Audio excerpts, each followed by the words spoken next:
এক সপ্তাহ পরে এক্সাম, আর এখন একটা চ্যাপ্টার নিয়ে ডাউট আছে। ইস, কালকে টিউশনে গিয়ে ক্লিয়ার করে নিতে হবে। আর যদি খারাপ রেজাল্ট করি তাহলে তো আমাকে পড়াবেও না। জাংকুক এইসব ভাবছিল তখন। জাংকুক, এই জাংকুক। হ্যাঁ বলো। একটু এদিকে এতো। জাংকুক খাতা কলম রেখে তাড়াতাড়ি দৌড়ে যায় তীর ঘরে। তীরকে বড্ড ভয় পায় সে। কথায় কথায় তে তাকে মারে। গিয়ে দেখতে পায় বেশ নাইট ড্রেস পরে আছে। জাংকুক বুঝতে পারে তে এবার কি বলবে। তাও জাংকুক জিজ্ঞাসা করে, কি হয়েছে বলো। তোকে আমি সকালে কি বলেছিলাম, রাতে তৈরি হয়ে আসবি? এক সপ্তাহ পর আমার এক্সাম। তো আমাকে এখন একটু পড়তে দাও। দেখ, তুই যদি আজকে না করিস তোর পড়াশোনা কিন্তু পুরো বন্ধ। ভাবতে কি করবি? ঠিক আছে, আমি বই খাতা গুছিয়ে রেখে আসছি। জাংকুক আবার দৌড়ে নিজের ঘরে যায়। গিয়ে বই খাতা সব ঠিকঠাক করে বন্ধ করে দিয়ে তীর সময় আবার আসে। এই জাংকুকের হাতে একটা প্যাকেট দেয়। কিসের প্যাকেট সেটা গেস করে নাও। দেওয়ার পরে বলে, এটা পড়ে নিস। ঠিক আছে। জাংকুক ঠিক আছে বলা মাত্রই তে জাংকুকের ঠোঁটে কিস করতে শুরু করে। জাংকুকের ভালো লাগে না এসব তের সাথে করতে, কিন্তু তাও তার করাই লাগবে। সে যে বাধ্য। তে জাংকুককে বেডে নিয়ে গিয়ে ড্রেসগুলো খুলে ফেলে দুজনে। তারপরে ওসব হতে লাগে। তখন এক পর্যায়ে জাংকুক, একটু জোরে করতে পারিস না? আমার এসব ভালো লাগে না আপু। তোর ভালো লাগা না লাগা দিয়ে আমার কিছু যায় আসে না। তুই না পারলে শোন, আমি করছি। তুই আমার উপর উঠলে আমার যে ব্যথা করে। জাংকুক তের এরকম রাগী গলা শুনে জাংকুক তের উপর থেকে উঠে বিছানার উপর শুয়ে। তে জাংকুকের উপর উঠে ওর যা কাজ তাই করে। তে জাংকুকের উপর থেকে ওঠে। গরমের মধ্যে এসি চালানো সত্ত্বেও জাংকুক ঘেমে যাচ্ছে।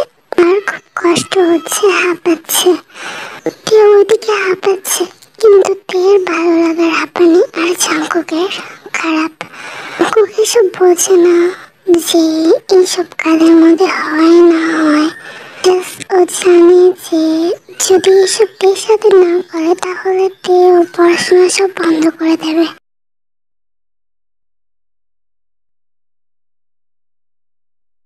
তে জাংকুকের সৎ বোন।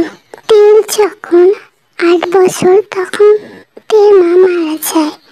তার 1 বছর পরে তার বাবা অর্থাৎ কিম নামজুন জিনকে বিয়ে করেন তের জন্য। কারণ তিনি তের খেয়াল তেমন একটা রাখতে পারছিলেন না। জিনেরও 2 বছরের একটা ছেলে ছিল। জিন কখনো তেকে সৎমা হিসেবে দেখেনি, সবসময় আদর করে। কিন্তু 2 বছর আগে জিন অ্যাক্সিডেন্টে মারা গেছে।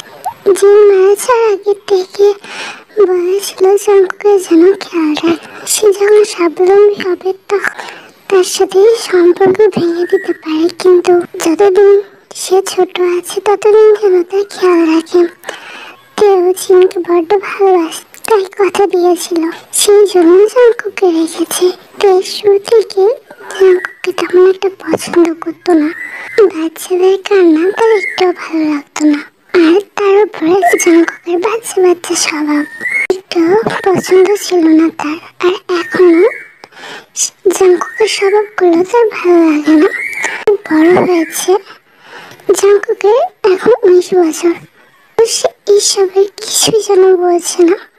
এই ব্যাপার নিয়ে অনেক রাগ হয়। তো এই এরকম করতে করতে তে জাংকুককে ভালোবেসে ফেলেছিল। আর তার থেকেই তের মাথায় এই শয়তানি বুদ্ধিটা আসে। তের এখন 26 বছর। নিজের বাবার বিজনেসটাই তে এখন করে।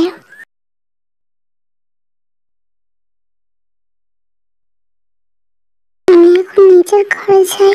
আচ্ছা, পরীক্ষা কবে? তো সামনের সপ্তাহে। কিছু হ্যাঁ পড়েছি। আছে রেজাল্ট যেন খারাপ না হয়। জাঙ্কুক মাথা নেড়ে ঘর থেকে চলে যায়। নিজের ঘরে গিয়ে শাওয়ারটা ছেড়ে দেয়। ফ্রেশ হয়ে নিজের ঘরে এসে শুয়ে পড়ে। আচ্ছা আপু আমার সাথে এরকম কেন করে? উফ, গা ব্যথা করে দিয়েছে পুরো। এরকম নানান চিন্তা জাঙ্কুকের মাথায় আসে আর সে ঘুমিয়ে পড়ে। পরের দিন সকালে জাঙ্কুকের উঠতে একটু লেট হয়ে গেছে। তাড়াতাড়ি করে ব্রেকফাস্ট করতে যায়।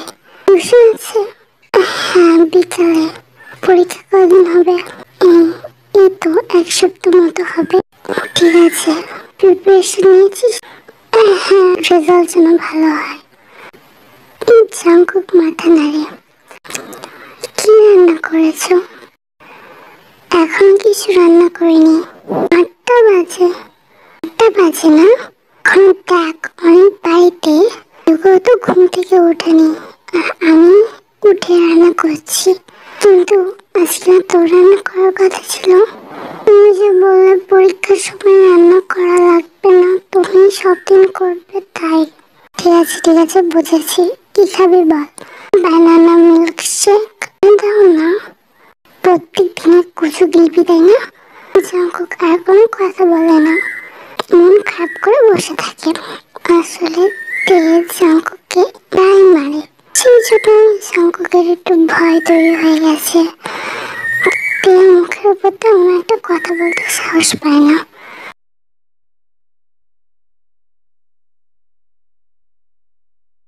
এনে তোর বানানা মিল্ক শেক। এটা আবার বানালে কেন? তোমার তো এবার তেজ জাঙ্কুকে একটা থাপ্পড় মারে। তোর এই প্রত্যেকদিন ন্যাকামো দেখতে দেখতে আমি বিরক্ত হয়ে গেছি। একটু আগে যে বললি খাবি, খাস না কেন? মারলে কেন? ভালোভাবেই তো বলতে পারতি। তোকে আর কত ভালোভাবে বলবো? যা বানিয়েছি খেলে খা, না হলে ডাস্টবিনে ফেলে দে। অসহ্য বলে আমি রান্নাঘরের দিকে চলে যাইতে মার খাওয়ার পরে জাঙ্কুক আর ওখানে থাকে না। মিল্কশেকটা নিয়ে উপরে চলে যায়, গিয়ে পড়তে থাকে। এইভাবে দিন চলে যায়। জাঙ্কুকের পরীক্ষা শেষ আর তের ডিমান্ড শুরু। জাঙ্কুকের এসব ভালো লাগে না। একদিন বলেছিল দেখে তে জাঙ্কুককে চিৎকার মেরেছে। তারপর থেকে জাঙ্কুক আর কিছু বলে না, ওইসব করতে চাইলে করে। একদিন সে বায়োলজি ক্লাসে যায়। আমি খুব এক্সাইটেড রে দোস্ত। স্যার জি কিভাবে বোঝাবে আমাদের? কি বোঝাবে? তুই এখন বাচ্চা আছিস, কবে যদি বড় হবি? আরে আজকেই হয়ে যাবে। এটা বলে জাঙ্কুকের ফ্রেন্ডরা হাসাহাসি শুরু করে। জাঙ্কুক বলে তোরা অনেক খারাপ, আমাকে নিয়ে সবসময় হাসিস কেন? আরে ভুল হয়ে গেছে বন্ধু, আর হাসবো না। তোরা সবসময় এক কথা বলিস। এই সুবিন দেখ না রে কয় মিনিট, এখনো 5 মিনিট। উফ, বিল দেয় না কেন? আমি দেখবো স্যার কিভাবে শেখায়। এটা বলে সুকা আবার হেসে ওঠে। সব জাঙ্কুকের মাথার উপর দিয়ে যাচ্ছে। একটু পরে তাদের বায়োলজি ক্লাসে নিয়ে যাওয়া হয়। ওইসব দেখানো হয় কিভাবে করে না করে, মানে বুঝতে পারছো। জাঙ্কুকের ফ্রেন্ডরা সবাই হাসাহাসি করেছে আর জাঙ্কুক চুপ করে দেখছে। এটা যেন কমন ব্যাপার একটা। তোর রিয়াকশন দেখে মনে হচ্ছে তুই প্রতিদিন করিস। এটা বলে সুবিন হেসে ওঠে। স্যার তাদের বকা দেয়। তোদের তখন থেকে দেখছি। কি হচ্ছে কি? Sorry sir. ওই ক্লাসটা শেষ হয়ে যায়, সবাই বাইরে আসে। উফ, স্যার কি দেখালো? এই আমার ক্রাশের মুখ দেখেছিলি? তোর ক্রাশের দিকে আমরা কেন থাকবো? আমাদের চরিত্র কি তোর মতো নাকি? আচ্ছা এগুলো কাদের সাথে করে? জাঙ্কুকের এমন প্রশ্নে যেন জাঙ্কুকের বন্ধুরা একটু অবাকই হয়। ভাই নিজের বয়স মতো তো কথা বল। জানিস এসব কাদের সাথে করে? কেন কাদের সাথে করে? বোনেদের সাথে করতে হয়। জাঙ্কুকের এই কথায় সবাই আবার হেসে ওঠে। পাগল, বোনের সাথে করলে বউয়ের সাথে কি করবে? এইভাবে অনেক কথাই হয় তাদের মধ্যে। আর জাঙ্কুক বুঝতে পারে যে এইসব মানে বোনেদের সাথে করতে হয় না, মানে বুঝতে পারছো যে কি বোঝাতে চাইছি। তে অফিস থেকে বাড়ি আসে, এসে দেখে যা খাবার অর্ডার দিয়েছিল জাঙ্কুকের জন্য তা এখনো টেবিলে পড়ে আছে। আসলে তের আজকে দুপুরের আগে আসার কথা ছিল, তাই সে সকালে রান্নাটা করে গিয়েছিল আর দুপুরটা করেনি, কিন্তু দুপুরে যেহেতু আসতে পারেনি তাই জাঙ্কুকের জন্য অর্ডার করে দিয়েছিল। জাঙ্কুকেরও আজকে দুপুরে ছুটি হওয়ার কথা ছিল, তাই কিন্তু এসে খাবারগুলো টেবিলে পড়ে থাকতে দেখে তে জাঙ্কুককে ডাকাডাকি শুরু করে। জাঙ্কুক, এই জাঙ্কুক ডাকতে ডাকতে জাঙ্কুকের ঘরে যায়, গিয়ে দেখে জাঙ্কুক কান্না করেছে। মুখ দেখে বোঝা যাচ্ছে অনেকক্ষণ ধরে কান্না করেছে, চোখ নাক মুখ সব লাল হয়ে গেছে। জাঙ্কুকে এই অবস্থা দেখে তে অনেক চিন্তিত হয়ে পড়ে। জাঙ্কুক, এই জাঙ্কুক কি হয়েছে, কেউ কিছু বলেছে? জাঙ্কুক আমার দিকে ধাক্কা। জাঙ্কুক থেকে ধাক্কা দেয় আর বলে, তুমি একটু ভালো না? তুমি আমার সাথে প্রত্যেকদিন ওইসব ওইসব ভাই বোনরা করে না। আমি জানি, আমি আমি তোমার সাথে থাকবো না, তুমি পচা ভালো না। জাঙ্কুক আমার দিকে তাকা, এসব তোকে কে বলেছে? আমি জানি আজকে আমাদের ক্লাস হয়েছিল, তাই উফ, এই ছেলেটাকে আমি এখন কি করে বোঝাবো? কেন রে তুই এত, কেন যে ওর সাথে এসব করতে গিয়েছিলাম? জাঙ্কুক রাগ করে না সোনা, কান্না করে না, সব ঠিক করে দেবো, আমি সব ঠিক করে দেবো। আমি মরে যাবো, আমি আমি আমি তোমার সাথে থাকবো না, বললাম না? আমাকে ছাড়ো, আমার ভালো লাগছে না, তোমার সাথে থাকতে চাই না, তুমি অনেক